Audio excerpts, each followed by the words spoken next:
This is every cruise level ranked from cheapest to most expensive, and one level is a complete trap. Level 1, Budget Mass Market Entry. Lines at this level: MSC Cruises, lower categories, Marella Cruises, select IATA sailings. Who sails here? First-time cruisers, price-driven travelers, large package holiday groups, travelers who view the ship primarily as transport between destinations. Level 1 is the entry point. These are the cruise lines where the advertised fare is genuinely low, sometimes shockingly so, because the business model depends on onboard revenue rather than the base ticket price. The cabin gets you on the ship. Everything else is a purchasing decision. Ships at this level are typically large to very large, carrying anywhere from 2,000 to 4,000 passengers. Onboard amenities are broad but shallow. There's a pool, several restaurants, entertainment every night, and a casino, but none of it is executed at a premium level. Cabins are functional and compact. Service is adequate for the volume of passengers being managed. Food in the main dining room is consistent but rarely memorable. The onboard revenue model is aggressive at this level. Drink packages, specialty dining, spa treatments, shore excursions, Wi-Fi. Everything carries an additional charge, and the marketing of these add-ons is persistent. Passengers who don't understand this going in often feel nickel and dimed throughout the trip, not because they're being treated unfairly, but because the pricing architecture wasn't explained clearly at booking. What Level 1 does well? It delivers a genuine cruise experience at a price point that makes the category accessible. For travelers who have never cruised before and want to try it without a large financial commitment, or for travelers who genuinely just want an affordable vacation with a lot of entertainment options and don't care deeply about food or service quality, this level delivers reasonable value. What it doesn't deliver: consistency, refinement, or the sense that the line is particularly invested in your specific experience. You're one of several thousand passengers.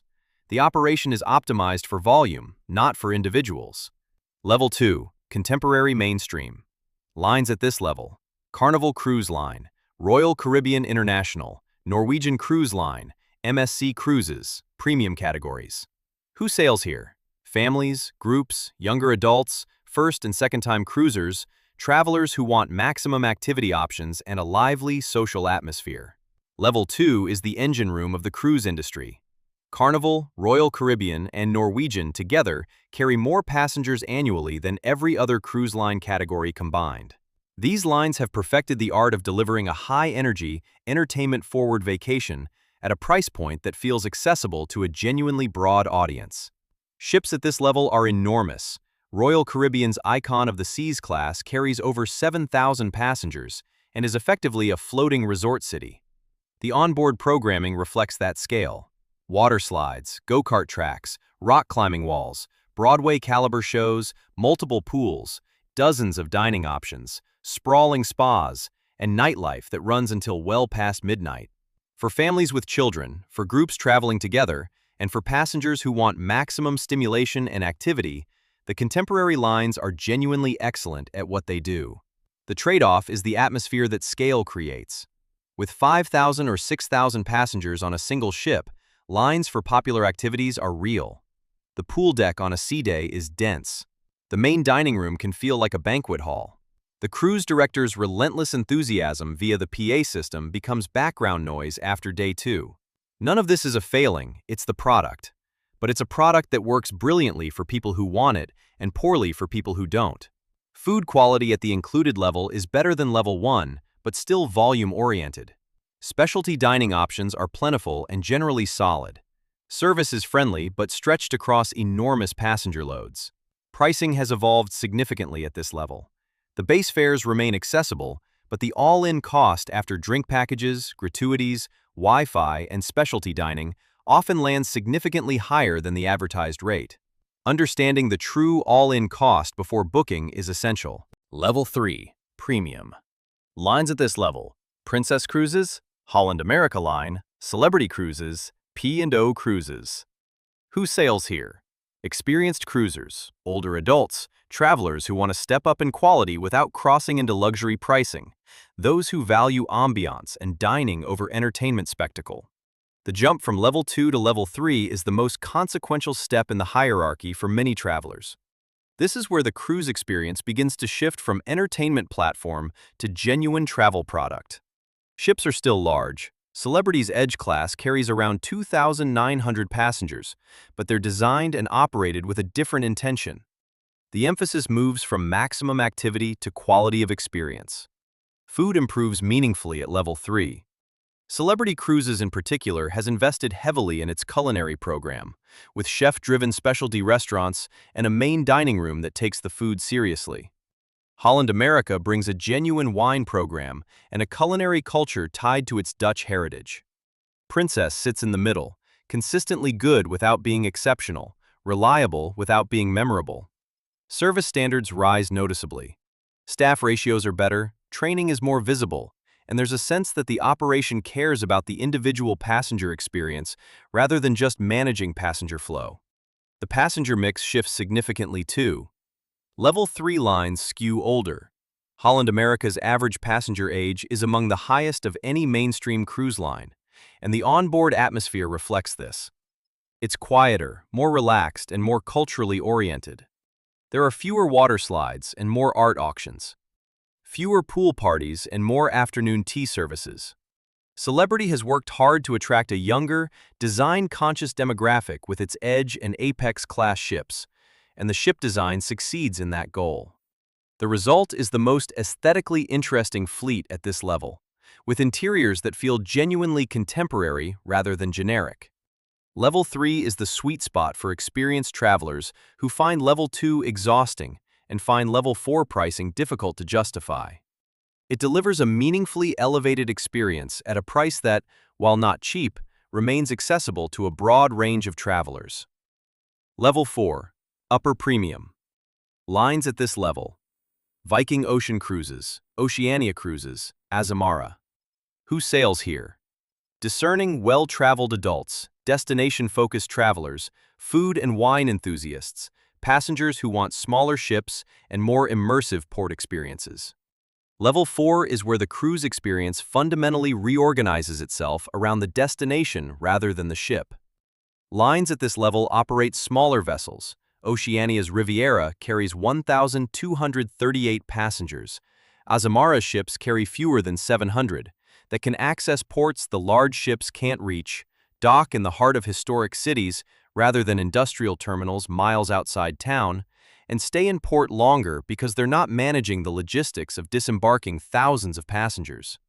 That last point is underappreciated. When Azamara docks in a smaller Mediterranean port and stays until 10 p.m., passengers can have dinner in the town, watch the sunset from a local restaurant, and return to the ship at their leisure. When a Royal Caribbean ship has to leave by 4 p.m. to manage its sailing schedule, the shore experience is fundamentally compressed. The small ship advantage is real and significant for destination-focused travelers. Food quality takes another step up at level 4.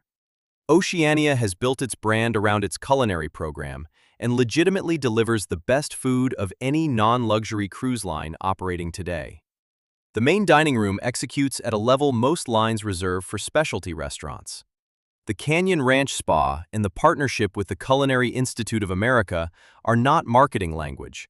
They reflect genuine investment in the food and wellness experience.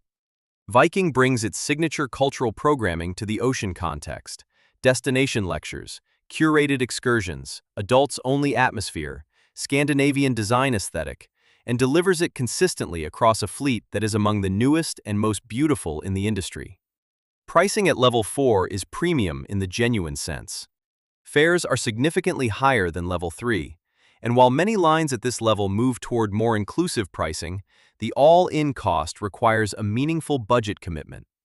The value proposition is real for the right traveler, but this level requires honest self-assessment about whether the destination-first philosophy matches how you actually want to spend your vacation days. Level 5. Luxury. Lines at this level: Seabourn, Silversea, Crystal Cruises, relaunched, Cunard, Queen's Grill category. Who sails here? Affluent, experienced cruisers who expect white-glove service, ultra-inclusive pricing, open-seating dining at the highest level, and a shipboard environment that functions like a 5-star hotel. Level 5 is where the word luxury shifts from aspiration to operational reality. Lines at this level deliver on the promise that every element of the experience, service, food, accommodation, enrichment, and shore excursions, is executing at the highest standard simultaneously. Seabourn's ships carry between 450 and 600 passengers. The staff-to-passenger ratio is close to 1-to-1. Service is legendary in the industry, the Seabourn culture of anticipatory, unscripted hospitality, where crew members remember your name, your drink preference, and your excursion choices from conversations days earlier, is not marketing language. It's a consistent operational standard that repeat passengers return to specifically. Silversea matches Seabourn on service and exceeds it on geographic reach. The line operates in more exotic and expedition destinations than almost any competitor, making it a genuine option for travelers who want both luxury and genuine exploration. The all-inclusive model covers everything, including shore excursions, making the pricing more transparent than lines that advertise a base fare and charge separately for every add-on. Crystal, after its 2022 bankruptcy and 2023 relaunch under new ownership, is rebuilding its reputation carefully. The original Crystal was widely considered among the best cruise lines ever to operate, and the new iteration is working to re-establish that legacy. Cunard occupies a specific and unusual position. The Queen's Grill suites on the Queen Mary 2 deliver a genuine Level 5 experience, while the Britannia-class cabins on the same ship sit closer to Level 3. Cunard is the only cruise line in the world operating a genuine transatlantic ocean liner service, and the QM2 crossing remains a bucket list experience in a category entirely its own. The price of admission at Level 5 is significant. Fares regularly run $500 to $1,000 per person per day, and the all-inclusive model means that number represents the full cost rather than a starting point. For travelers at this level, the calculation isn't whether they can afford it, it's whether the experience justifies the premium over Level 4. And the consistent verdict from experienced cruisers is that it does. Level 6, ultra-luxury/boutique. Lines at this level: Regent Seven Seas Cruises, Scenic Eclipse, Explora Journeys, Ritz-Carlton Yacht Collection. Who sails here? Travelers for whom the ship itself is a destination, those who want genuinely residential scale space, and anyone for whom the ceiling of the cruise experience is the explicit goal rather than a nice aspiration. Level 6 represents the point where the cruise experience stops being a vehicle for seeing destinations and becomes a total environment, a floating world designed to be as compelling, comfortable, and beautiful as the ports it visits. Regent Seven Seas delivers the most comprehensively all-inclusive product in mainstream cruising.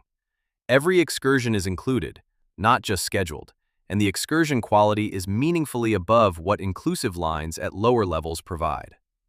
Business class airfare from most gateways is included in the fare. Specialty dining, premium spirits, Wi-Fi, gratuities, all included. All genuinely premium, rather than the minimum standard that inclusion often implies at lower levels. The Ritz-Carlton Yacht Collection brings a hotel brand with one of the world's most recognized luxury standards into the cruising world, operating 3 intimate yachts carrying between 148 and 149 guests. The experience is designed explicitly for travelers who are more comfortable in a Ritz-Carlton than on a conventional cruise ship. The ratio of suite space to passenger count is extraordinary. The service model draws directly from the hotel operation, and the food and beverage program reflects genuine hospitality industry investment. Explora Journeys, the luxury ocean brand launched by MSC Group, has entered this level with ships designed from scratch to challenge the incumbents. The design language is genuinely beautiful, the cabin sizing is generous, and the culinary program has earned early praise. As a newer entrant, it's still establishing its operational consistency, but the ambition is clearly at the top of the category. Scenic Eclipse, the ultra-luxury expedition yacht, bridges Level 6 and Level 7.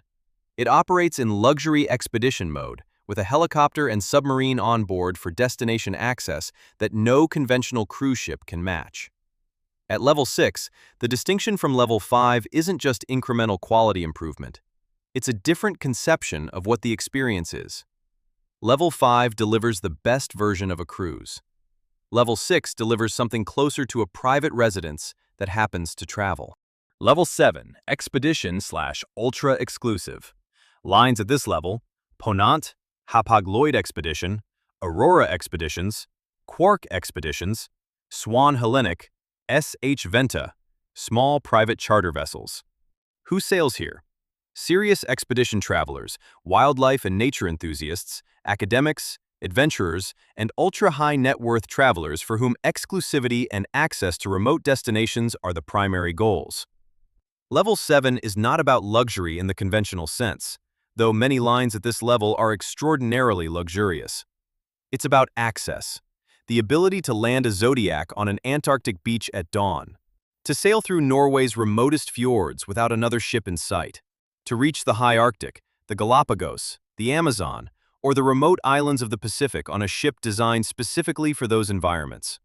Hapag-Lloyd's Hanseatic nature and Hanseatic inspiration are ice-class expedition ships with PC6 polar certification, meaning they can penetrate genuinely serious polar ice in both the Arctic and Antarctic. The onboard expedition teams, marine biologists, glaciologists, ornithologists, polar historians, are not a luxury add-on. They're the core of the product. The daily Zodiac landings in remote destinations are what passengers come for. Ponant bridges luxury and expedition better than any competitor, operating a fleet of small, beautifully designed ships that maintain a genuinely high hospitality standard while going to places larger luxury ships cannot reach. The French design sensibility, excellent food, and elegant onboard environment make Ponant the most stylish expedition operator in the category. Aurora Expeditions and Quark Expeditions sit more firmly in the adventure camp, passionate about the destinations, less focused on onboard luxury, and deeply committed to sustainable, low-impact expedition travel. Passengers at these lines are there for the Antarctica landing, the polar bear sighting, the whale encounter, not the thread count. Swan Hellenic and SH Venta have revived one of the oldest names in expedition cruising with a commitment to academic and cultural enrichment that goes beyond the standard expedition model. The lecture programs, the guest scholars, and the itinerary design reflect a genuine intellectual mission. At the very top of Level 7 sit private charter vessels and ultra-exclusive small ship operations where passenger counts are measured in dozens rather than hundreds, where the itinerary is essentially customizable, and where the price per day can exceed what many travelers spend per week on a Level 2 sailing. 7 levels. Dozens of cruise lines. One decision that determines whether your cruise is the vacation you imagined or the one you settle for. The hierarchy isn't a quality judgment in the simple sense. Level 2 isn't bad because Level 6 exists. Carnival does exactly what it sets out to do, for exactly the passengers it's designed for, at a price point that makes the experience accessible. The problem isn't any single level. The problem is the mismatch, the traveler who books Level 2 expecting Level 4, or the traveler who books Level 5 without understanding that the quiet, adult atmosphere they're entering is genuinely different from the lively sailing they enjoyed 10 years ago. Know which level is actually right for you. Not the level you aspire to. Not the level that sounds impressive. The level where the passenger profile, the onboard atmosphere, the destinations, the food, and the service model all align with how you actually want to spend your vacation. That's the decision that makes a cruise extraordinary.